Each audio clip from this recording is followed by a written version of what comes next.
SecuX Wallet app. The pros, the cons. The SecuX Wallet app is a companion to one of the most underrated hardware wallets in the crypto world. But how does it really compare to big names like Ledger and Trezor?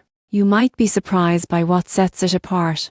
Let's begin with the pros. SecuX is all about security and design. It combines a military-grade secure element chip with a large, full-color touch screen, something many competitors still lack. The companion app mirrors this focus on usability, making it easy to manage assets without compromising on protection. Through the app, users can connect their via Bluetooth to manage crypto on the go. You can send and receive coins, check balances, and sign transactions, all without ever exposing your private keys to the internet. Another major strength is multi-currency support. The V and its app handle major cryptocurrencies like Bitcoin, Ethereum, XRP, Litecoin, and numerous SecuX tokens. It's a convenient solution for users who hold a diverse portfolio but still want cold storage level security. The wallet is also built to last. With a solid aluminum casing and responsive touchscreen, it feels premium and reliable. Combined with firmware updates and offline key generation, it's ideal for both beginners and professionals who value strong security practices.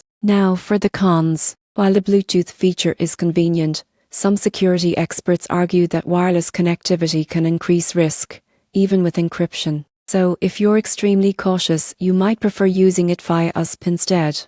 Another drawback is the app's limited advanced features. It's great for basic asset management, but lacks DeFi, staking, or NEFT integrations found in some newer wallets. And finally, firmware updates can feel slow, which occasionally frustrates users waiting for new coin integrations. In summary, the SecuX Wallet app delivers a strong balance of usability and hardware-grade security. The surprising truth? It's not the flashiest wallet, but it's one of the safest and most dependable for anyone serious about protecting their crypto long-term.